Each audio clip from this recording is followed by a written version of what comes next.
Sosialisme adalah serangkaian sistem ekonomi dan sosial yang ditandai dengan kepemilikan sosial atas alat-alat produksi dan manajemen mandiri pekerja. Selain itu, ideologi juga beranggapan bahwasannya kepemilikan bersama merupakan cara hidup yang baik dibandingkan hak pribadi. Dikarenakan hak pribadi bisa membuat manusia menjadi egois dan bisa merusak kehidupan kebersamaan masyarakat. Ideologi sosialisme juga memiliki pengaruh yang besar dalam dunia politik internasional sekitar abad ke-19. Dan ideologi ini termasuk ideologi yang paling susah untuk diuraikan. Sosialisme di dalam Encyclopedia of Social History didefinisikan sebagai sebuah istilah yang mengacu pada sebuah pergerakan atau sebuah teori organisasi sosial yang menginginkan kepemilikan atau pengontrolan secara bersama-sama terhadap produksi dan distribusi. Secara historis atau dari segi sejarahnya, istilah sosialisme bukanlah istilah yang mudah untuk dilacak dalam sejarah. Korea Utara, Kuba, dan Cina merupakan negara yang masih menganut ideologi sosialisme. Hal ini dikarenakan sistem ekonomi pada ideologi ini sangat mengutamakan sistem ekonomi alternatif di zaman modern. Dan setiap alat produksi, distribusi, dan alat tukar pasti diatur oleh publik atau masyarakat secara keseluruhan, tetapi juga diatur dan dimiliki oleh pemerintah. Tetapi, menurut pendapat lain menjelaskan bahwasanya juga ada 10 negara yang pernah memakai idealisme, yaitu sebagai berikut: China, Denmark, Finlandia, Belanda, Kanada, Swedia, Norwegia, Irlandia, Selandia Baru, Belgia.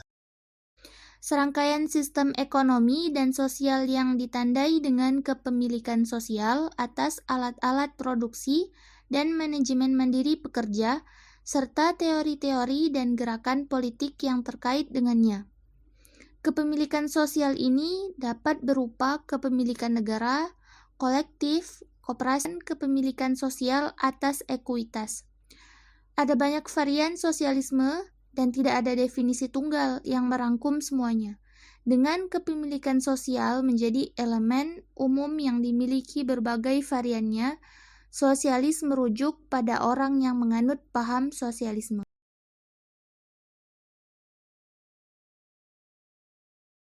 Tingkat efisiensi yang tinggi. Kelebihan pertama dari penggunaan ideologi sosialisme sebagai ideologi ekonomi suatu negara ialah adanya tingkat efisiensi yang tinggi dalam kegiatan ekonomi.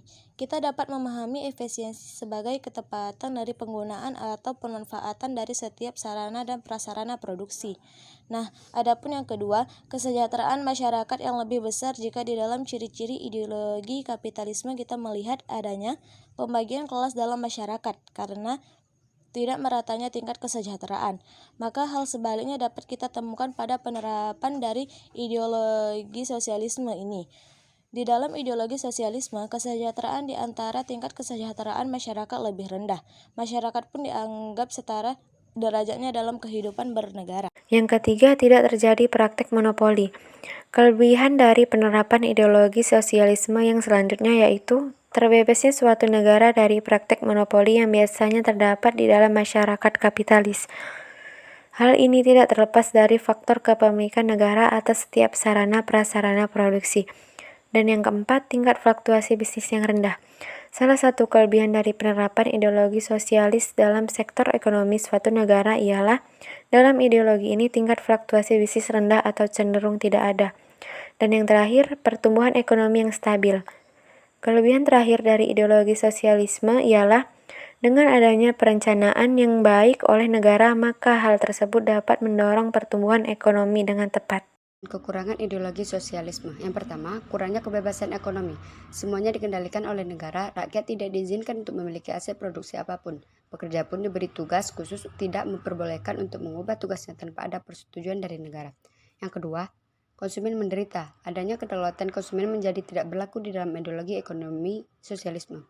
Konsumen tidak dapat menikmati hak-hak konsumen seperti yang terdapat dalam ideologi kapitalisme. Yang ketiga, tidak adanya kebebasan politik. Di dalam ideologi sosialisme, kebebasan untuk berbisnis, memiliki pekerjaan, dan banyak kebebasan penting yang lainnya untuk ekonomi yang makmur tidak ada. Akibatnya semangat dari dekomunisme menjadi mati.